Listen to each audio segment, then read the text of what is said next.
What are we waiting for? Come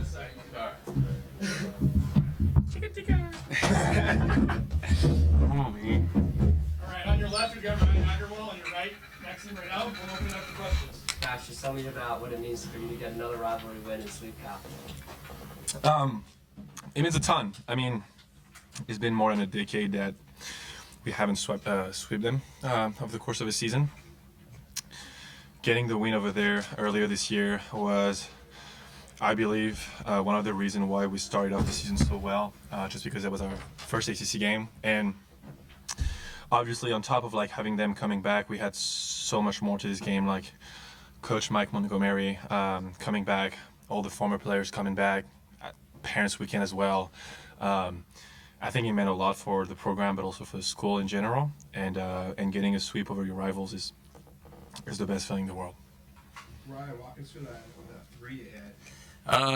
Yeah, so I honestly can't remember what the exact play call was, but it kind of went down a little bit to the end of shot clock, and Max kind of set one but slipped out, and so there was no really like advantage play. Dre was guarding me, he was a little behind, like kind of a little off me, and I said, I'm gonna just shoot this thing, man, and I'm glad it went in. So.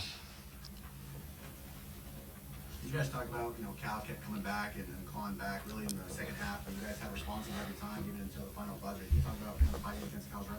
Yeah, that's sweet. I mean, like beating them by 20 wouldn't mean a lot, We love having a little tight game. I think it also tests our like resilience. I believe we could have defended a little bit better, given the calls. I think we should have defend with our hand, maybe being a little bit more physical, but on the ground. So, yeah, it was good. They're really aggressive towards the end. And that's what makes a good game, makes a good story, So they kept coming back, test our resilience, but, we're a very resilient team. We're at home. We don't lose very often. How would you say seeing your parents coming here to Maple and having them here watching you play means to you? Yeah, I mean, it means a ton. Obviously, it's my last year, so they try to fly over a little bit more often. It was my mom's birthday as well, so I think it's a pretty good present for her. And other than that, I think we really need to highlight all the other parents that always show up and family members. I mean, like, I know Ryan's family had us over when we played at SMU a little bit earlier this season. They're super bought into our program. Benny's parents, Jen's parents, AB's parents. Like, I mean, I could go down the line, really, just everybody. And I think it's beautiful when the people that are behind us and are supporting us are also supporting the team as a whole, not just the individuals. So, yeah, I think we have a really good group moving forward, and I'm excited for the next couple of weeks of season. You guys got to kind of a slow start. It was I think 7-0 lead for them. What was kind of the key to kind of flipping the switch? Was there any messages the coach said, or what was kind of the key to you guys turning the Jets on after kind of a sluggish start? I think for us it's just settling in. I mean, obviously it's a big crowd. There's a lot of energy coming in, and we love that, man. We love that. And, at the end of the game, too, you kind of saw a little back and forth, man. I don't know about Maxime, but I was feeling that energy, being on the court, being even in the huddle. So I think we were a little, like, antsy to get the game started. We wasn't really flowing as a team, trying to get our own to a little bit because, you want to perform well in these moments. But I think once we kind of realized, okay, like let the game come to us, we started picking it up a little bit. So, Coach in his Monday news conference said that you guys were kind of at a crossroads, having lost 4 out of 5. And he said he was going to get on you a little bit. And then 2 minutes into the game, you haven't scored yet. Wilkinson scores on a layup, and he calls timeout. It looked like he was not particularly pleased. Is that fair? Yeah, absolutely. I think the really cool part about this group is that we're grown men and we know how to be held accountable. So he knows how to coach us. He coaches hard, and eventually it paid off. To his point, over the last 3 years, we are, I think, 3-12 in our last 5 games every single time. So yeah, it's a big deal for us to finish the season very strongly. Obviously, trying to get a 20-win season, that would be pretty huge for our first year with Coach Smith. And as you mentioned, he knows how to get the best out of us, and if that means just yelling at us for a little bit and calling a quick timeout, that's what we need. And I'll be honest, obviously we flipped it around and went on a little run. So that was the right thing to do. He's a great coach. I mean, coach of the year last year. That says a lot about him. Ryan, what does a win like this mean for the overall basketball program this year? It's huge. We've been talking about it for a while now. We haven't swept Cal in, I think, what was it, a decade? A decade. So, obviously when we started there, we got a bigger win by a larger margin. But coming to this game, we knew, like, that's not just going to happen again. They've gotten better as the year gone on, credit to them. We obviously went through a little tough stretch, so this is kind of like a bounce back game. We're trying to hope to carry that momentum going on this last stretch of our season before the ACC tournament and postseason basketball. So I think this is a starting point for this a little stretch, and hopefully we can continue this momentum going into the future games. What was it like seeing Andre back at Naples and Cal? Me and Max obviously played with him and went through the slums and trenches with him for a whole year, and that bond is for life. It's obviously amazing. It's just fun. We're just playing back and forth, hitting big shot after big shot between each other, and it's just a cool moment. The guys that you were playing scout team against, and we would have battles. I redshirted last year, so him and Andre were going at me all year last year. Now, two of us kind of switched teams. I joined his side. Andre switched over. So it just kind of reminded me like a practice last year, just having, the good times, good competition. It's just fun. It's just fun. Maxime, is there a story about that hat? I think they gave that to everybody, like the whole student section. Had to get one. He had to get one. Yeah, I don't know. Have like. If you hit free throws like that at the end of the game, you got to get a hat, That's right? what it is, man. I've been here for 4 years. Like, if I can't get a hat, what's going on? But just. Part of your NIL deal? Can we negotiate? From France. I would love to, but just to double down on what he said earlier. I think it's awesome to be able to be a friend with people that are extreme competitors. I think, as you mentioned, our bonds with Andre is like for life, and at the same time, I'm sure that he hated us for the last hour and a half just because we're competing against each other. But I think that's what makes it more beautiful. Thank you, guys. Thank you.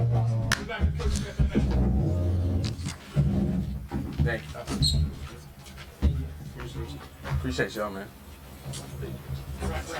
Appreciate you. Oh, yeah. I don't want to.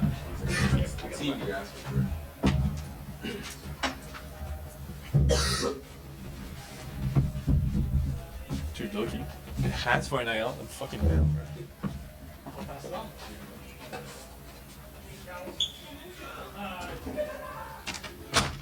That's like hard to scoot.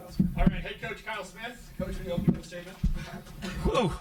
That was a great atmosphere, great game. Nice to be involved with a rivalry like that, especially with trying to honor Coach Montgomery. And it went down about how I expected. We played pretty well there had a pretty good hold in the game, and then they went small and pressed us. And obviously fouled out both our point guards, so that made it really tough. And we were able to just kind of persevere. Ryan made a big shot, put us up 5, then we couldn't get it in, and made a couple stops and got some rebounds in a really physical, tough game, what we expected. So happy to get that win. It seemed like you guys had the rhythm in the game in the first half, and when they started pressing, it wasn't like they were taking the ball away, but it seemed to throw you guys out of your rhythm. You know what?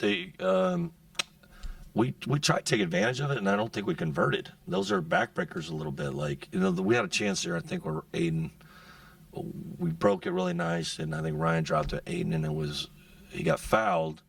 It could have been and one. I think maybe take it 11-13 and maybe a 14, but then he misses both free throws, and they hit a 3, and it's just, I believe in momentum. I believe in that, and I think that's like a 5-point swing, and it's like we're not.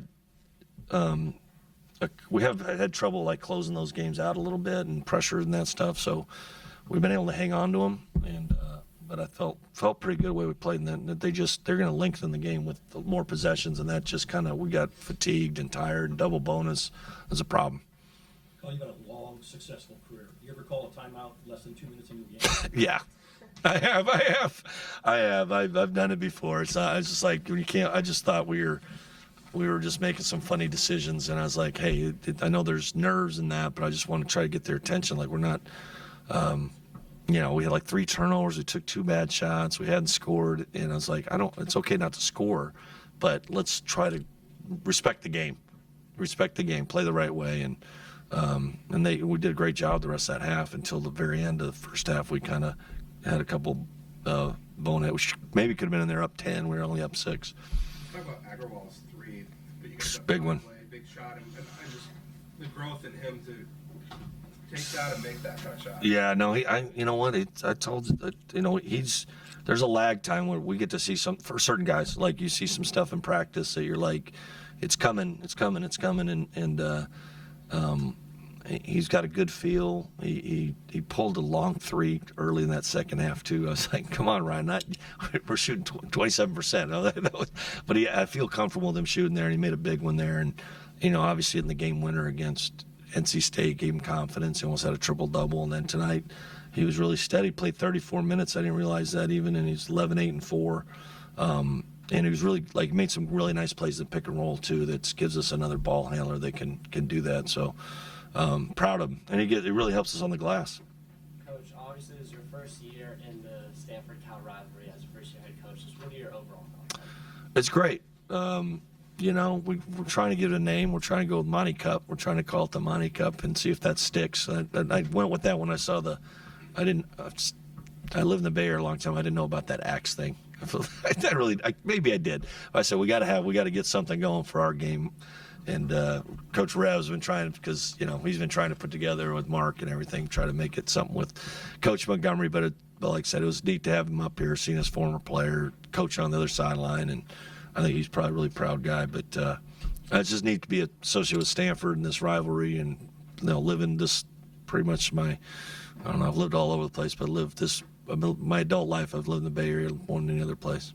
Look, Maxime and Ryan made a point to say it was the first time Stanford had swept Cal in something like 10 years. Is that kind of a talking point during the weekend? Yeah, I mean, it's something that, you know, if you're going to build a program and it's something that you're looking for things too this time of season, like try to motivate guys and what we're playing for here. And you know, this is, like I said, we really don't set a lot of goals in the beginning of the season. We kind of we chase the process and see see if the winds catch us. And we've been fortunate enough. We're 17-10, and that was a big opportunity. To get that sweep, that was it wasn't easy. And then I think secured a winning season, which I don't think has happened in, correct me if I'm wrong, like 5 years. Is that possible? Is that right? So the first 4 years, first time in 4 years, a winning season. So those might, and I don't even think I didn't talk about it with our team, but you know, there's a threshold. I mean, some of the guys have been in the program and playing with, you know, a heavy burden on them the last couple of years, not necessarily even fair to them. But to have that and with games to go and keep striving for postseason is important. Coach, what's the first thing you say when you get into the locker room after getting such a big win? No, I don't know. I'm pretty wiped. I don't remember. I mean, I know Maxime doused me with water, so it was a little cold. But I was just proud that we hung in there, and like I said, you know, everyone wants to talk about the travel and that, but it felt good. Like we had a good week of practice. We looked like two teams that haven't played in a week, to be honest. It was only 19 field goals for each team, but played hard and defended. So it was kind of relief when I got in there. We sang our song and celebrated, and we'll look forward to getting back after it Wednesday. Kind of a choppy game, a lot of stoppages to play. Just talk about kind of managing the game with that kind of choppy flow. Can you get fined in the ACC if you comment on things regarding the? I don't think so. No, I don't think so. Go ahead.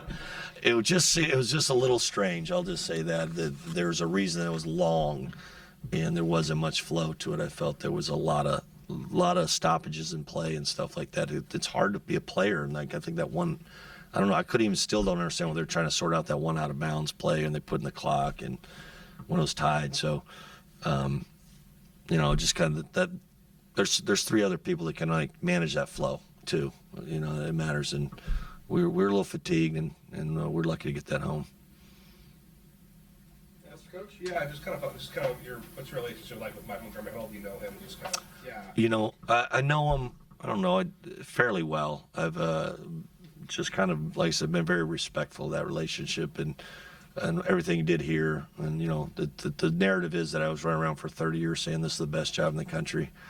And it's true. I was saying that. And so I'd like, because I think how good a job they did with the way they played, the type of kids they brought in, everything. I think this place was pretty pure. And I go back to like the Hernandez, Loddig, those guys. So, but he's been very supportive of me being here. You know, help, and a big conduit is Coach Rev. You know, Eric played for him, coached with them, and they've been great. And I think it's important for us to get this program going. Is that you got to reach out to that group all groups have ever been here, but like that group 20 years ago, man, they really care about this place, and they appreciate every time we reach out to them and trying to capture some of that dust they had too, and so it was neat to see him, and he's proud of both places. He's proud of the work he did at Cal too. He wanted to make sure he mentioned that, but I was like, come on, you're here a lot longer. So it was great. Awesome. Thank you guys. Awesome.